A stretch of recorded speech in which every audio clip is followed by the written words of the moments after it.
¿Alguna vez te has preguntado, cómo comenzó todo? Antes de la primera luz, antes del tiempo mismo, solo existía Dios. Y de su palabra surgió el universo, la vida, y la historia más grande jamás contada. Quédate conmigo hasta el final de este video, porque juntos recorreremos el plan divino desde la creación del mundo, hasta la esperanza final en la que Dios hace nuevas todas las cosas. Cada momento, cada vida, cada acontecimiento tiene un propósito.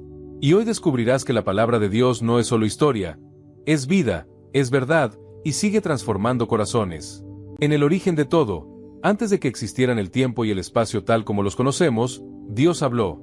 Su palabra dio forma a la nada, separó la luz de la oscuridad, el cielo de las aguas, la tierra firme surgió y brotaron plantas y árboles que daban frutos según su especie. Sobre la vasta creación colocó lumbreras para marcar días y estaciones, y llenó los mares, el aire y la tierra de criaturas vivientes.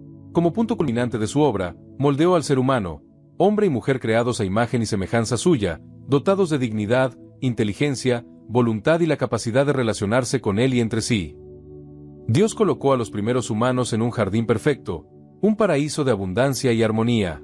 En el Edén estaban cubiertos por la provisión de Dios, comida, compañía, belleza.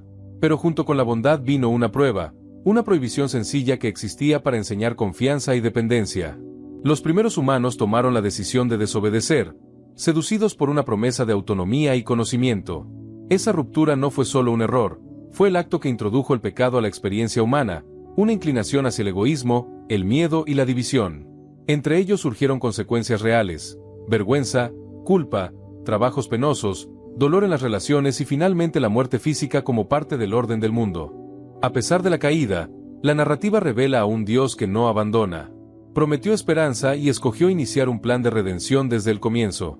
La historia humana siguió avanzando y, con ella, la maldad creció. Llegó un tiempo en que la violencia, la injusticia y la corrupción se apoderaron de la sociedad en gran escala. Dios, en su justicia y en su voluntad de preservar la creación para el bien, decidió purificar la tierra mediante un diluvio universal. Pero no todos fueron destruidos. Hubo un hombre justo, Noé, que vivía con integridad en medio de aquel mundo oscuro. Dios lo eligió para preservar la vida. Noé construyó un arca según instrucciones divinas y, junto con su familia y pares de animales, atravesó la tempestad que barrió la tierra. Tras la inundación, cuando las aguas retrocedieron, Dios estableció un pacto renovado con la humanidad, prometiendo no volver a destruir la creación de esa manera y colocando un arco en el cielo como señal de esa promesa. Las generaciones se multiplicaron y se esparcieron, creando culturas y naciones. La ambición humana llevó a la construcción de una gran torre como símbolo de orgullo. Querían dejar su huella y forjar una identidad colectiva basada en autosuficiencia. Dios, viendo la amenaza de una unidad que buscaba excluirle, confundió lenguas y dispersó a la gente por la faz de la tierra. De entre estas familias surgió un personaje central, Abraham, a quien Dios llamaría para comenzar la formación de un pueblo que reflejara su carácter para el mundo. La llamada a Abraham fue sorprendente, dejar su tierra, su parentela y su comodidad para caminar hacia lo desconocido con la promesa de convertirse en padre de una gran nación. Abraham respondió con fe. Dios lo bendijo y le prometió una descendencia numerosa, tierra y una bendición que alcanzaría a todas las naciones a través de su linaje. La relación de Abraham con Dios se caracteriza por una fe probada y por pactos, promesas reiteradas que marcarían la identidad futura del pueblo elegido. La promesa continuó por generaciones. Isaac, el hijo de Abraham, y luego Jacob, heredaron la promesa. Jacob tuvo 12 hijos, cuyas familias formarían las tribus conocidas como Israel. Entre ellos destacó José, joven soñador amado por su padre, que provocó celos letales en sus hermanos. Vendido y llevado a una tierra extranjera, José vivió la humillación y la prueba, pero su integridad y sabiduría, y la mano providente de Dios sobre su vida, lo elevaron hasta convertirse en autoridad en una potencia extranjera. Cuando una hambruna golpeó la región, fue precisamente José quien proveyó salvación, trayendo a su familia a Egipto. Lo que empezó como refugio se volvió con el tiempo en servidumbre. Los descendientes de Jacob crecieron en número y terminaron esclavizados por un pueblo que los temía. En ese tiempo de opresión surgió un libertador, Moisés. Su infancia está marcada por providencia y riesgo. Salvado de una orden de muerte, fue criado en la casa del poder en Egipto, pero su corazón permaneció con los suyos. Al comprender su identidad y el clamor de su pueblo, Moisés aceptó la misión que Dios le encomendó: confrontar al opresor, liberar a los suyos y llevarlos hacia la libertad. A través de él, Dios ejecutó miles de actos que mostraron su soberanía, plagas que doblegaron a un imperio, una salida dramática bajo la protección divina, y la apertura del mar que separó a liberados y perseguidores. En el desierto, Dios se reveló como legislador y guiante, entregó una ley que contenía mandamientos morales y sociales, instrucciones para la adoración y un sistema de sacrificios que visibilizaba la necesidad de purificación. El pacto que Dios hizo con el pueblo en ese monte fue tanto una declaración de amor como una llamada a vivir de manera santa en medio de naciones. Pero la obediencia fue frágil. Ante la dura realidad del desierto y la tentación de retroceder, el pueblo falló repetidamente, generó líderes temporales, los jueces, quienes, en ciclos, guiaban, caían y se levantaban. El pueblo pidió, finalmente, un rey para ser como las otras naciones. La monarquía trajo momentos de gloria y caída. Surgió Saúl, cuyo reinado mostró los peligros de la inseguridad y de no confiar plenamente en Dios. Más tarde, David, un pastor convertido en rey, unificó las tribus y estableció un reino con una fuerte conciencia de la presencia de Dios. David es figura compleja, hombre de fe y de pasiones intensas. Su corazón buscó a Dios aun cuando cometió faltas graves.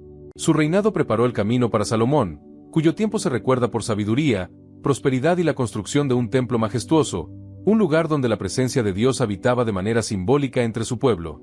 Sin embargo, la riqueza y las alianzas políticas introdujeron idolatrías y prácticas contrarias al trato con Dios. Tras la muerte de Salomón el reino se fracturó, surgieron dos entidades políticas, el reino del norte e Israel, y el reino del sur, Judá, que experimentaron crisis, alianza y traición. Los profetas, voces fuertes y a menudo impopulares, surgieron para denunciar la injusticia, la opresión de los pobres, la corrupción religiosa y la fe fingida. Personajes como Elías, Isaías y Jeremías llamaron a la conversión y profetizaron tanto juicios como esperanza. Sus palabras subrayaron que la religión sin justicia es vana y que la fidelidad al pacto exige corazón sincero. La resistencia a estas llamadas llevó a consecuencias severas. El reino del norte cayó ante invasores y su población fue dispersada. El reino del sur fue conquistado y muchos fueron deportados a tierras lejanas. El templo fue profanado y la ciudad de Jerusalén sufrió ruina. Fue un periodo de luto, reflexión y examen nacional. Aún en el exilio, la voz de Dios no se apagó. Los profetas hablaron de restauración futura, de un siervo sufriente que traería justicia y de un rey eterno que nacería para gobernar con rectitud. Prometieron que la relación entre Dios y su pueblo sería renovada desde el corazón, no solo reglas externas, sino una transformación interna. Con el correr de los años, algunos regresaron, reconstruyeron el templo y la ciudad, y reanudaron la vida religiosa. La espera del cumplimiento de las grandes promesas, sin embargo, persistió.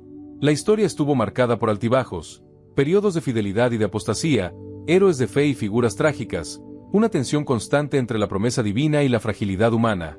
En el momento humano económico y político adecuado, en la pobreza y la sencillez de una aldea llamada Belén, nació Jesús.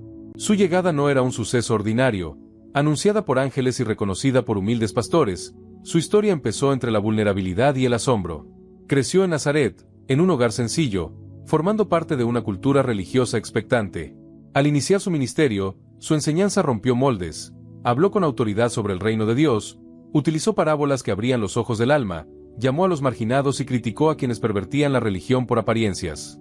Jesús curó enfermos, expulsó espíritus opresores, perdonó pecados y desafió normas sociales al restaurar la dignidad de mujeres, enfermos y pecadores. Su vida fue una encarnación de la misericordia y de la justicia. Su mensaje era doble, llamaba al arrepentimiento, un giro radical del corazón hacia el Padre, y anunciaba la presencia cercana del reino. Realizó señales que apuntaban a su identidad, no solo poder, sino autoridad como quien trae la presencia de Dios a la vida humana. Esto inspiró a muchos y provocó temor en los guardianes del orden religioso y político que veían en él una amenaza a su control. La tensión escaló hasta su detención. Tras un juicio marcado por la hipocresía y la culpabilidad injusta, fue entregado a la muerte. En una cruz, su crucifixión pareció el fin de su proyecto, pero en un giro definitivo de la historia, la muerte no fue la última palabra. La resurrección confirmó su victoria sobre la muerte y el pecado. Se presentó a sus seguidores vivos, transformando el miedo en valentía y el luto en misión. Antes de ascender, Jesús comisionó a sus discípulos, llevar la buena noticia a todas las gentes, hacer discípulos de todas las naciones y testificar de su amor. Prometió enviar al Espíritu que llenaría, empoderaría y guiaría. En la escena que siguió, el Espíritu Santo descendió con manifestaciones de poder, coraje y unidad, y la comunidad de seguidores se transformó en una fuerza evangelizadora que se esparció rápidamente por ciudades y regiones. La actividad apostólica no fue solo teológica, fue pastoral y organizativa. Comunidades se formaron, líderes emergieron, y cartas surgieron para corregir, enseñar y alentar a esa iglesia naciente. Uno de los protagonistas en la extensión del mensaje fue Pablo, un estudioso y perseguidor de la nueva fe que tuvo un encuentro radical que lo convirtió en apóstol. Sus viajes, cartas y debates teológicos ayudaron a articular la comprensión de quién era Jesús y cómo creer en él transformaba la vida. La comunidad cristiana vivió tensiones internas, conflictos sobre identidad, unidad entre judíos y gentiles, y cuestiones morales. Las cartas apostólicas respondieron a problemas concretos, proveyendo enseñanzas sobre la ética, la esperanza futura y la naturaleza de la Iglesia. Mientras la Iglesia se expandía, la historia apostólica recogía también persecuciones, martirios y testimonios de fe que brillaban con integridad. Los relatos de los seguidores muestran que la fe no era una ideología tibia, sino un compromiso que llevaba a la solidaridad con los pobres, la ética del perdón y la esperanza firme en la promesa de una vida transformada. A la par del crecimiento de la Iglesia, la Biblia culmina con visiones proféticas sobre el destino final de la historia humana. En visiones llenas de símbolos potentes, se describe un futuro de juicio y restauración. Los poderes que representan el mal son confrontados y derrotados, las injusticias son rectificadas y se inaugura la consumación del reino. En la escena final se pinta una ciudad nueva, un lugar donde el dolor, el llanto y la muerte ya no existen, una comunidad plena en la que Dios habita con su pueblo sin velo ni distancia. La narrativa cierra con una invitación. La historia de la redención sigue abierta para quien quiera acoger la reconciliación con Dios. Así, la Biblia, contada como una sola trama, es una epopeya de creación, caída, juicio, promesa, liberación, exilio, esperanza cumplida en una persona y la extensión de esa bendición por medio de una comunidad. Es en esencia, la historia de cómo un Dios fiel persiste en su deseo de restaurar la relación con la humanidad, y de cómo esa llamada transforma vidas, sociedades y destinos. Desde el principio, cuando la voz de Dios rompió el silencio del vacío y la luz se alzó sobre las tinieblas, comenzó una historia que no habla solo de un mundo creado, sino de un amor eterno que jamás se rindió. El ser humano cayó, se alejó, se escondió entre las sombras del pecado, pero Dios nunca dejó de buscarlo. A través de pactos, promesas y profetas, fue trazando un camino de esperanza que apuntaba siempre al mismo destino, la redención. Cuando todo parecía perdido, la palabra se hizo carne. En Jesús, el Hijo de Dios, el cielo tocó la tierra, y el amor eterno se mostró con rostro humano. Él caminó entre nosotros, sanó corazones, perdonó pecados y, con su sacrificio en la cruz, abrió la puerta del perdón eterno. Pero la historia no terminó allí. La tumba vacía proclamó que la muerte fue vencida, y el Espíritu Santo descendió para encender en los corazones la llama de la fe. Así nació la Iglesia, enviada a llevar la buena noticia hasta los confines del mundo. A lo largo de los siglos, el mensaje sigue vivo, porque la historia de la Biblia no es solo un relato antiguo, es la historia de Dios y del ser humano, una historia que aún se escribe en cada alma que decide creer, perdonar y amar. Y un día, cuando el tiempo llegue a su fin, el cielo y la tierra serán renovados. No habrá más dolor ni lágrimas, porque Dios mismo habitará con su pueblo, y todo será hecho nuevo. Entonces comprenderemos que cada página, cada profecía, cada promesa, nos guiaba a ese momento eterno en el que la humanidad y su Creador vuelven a ser uno solo.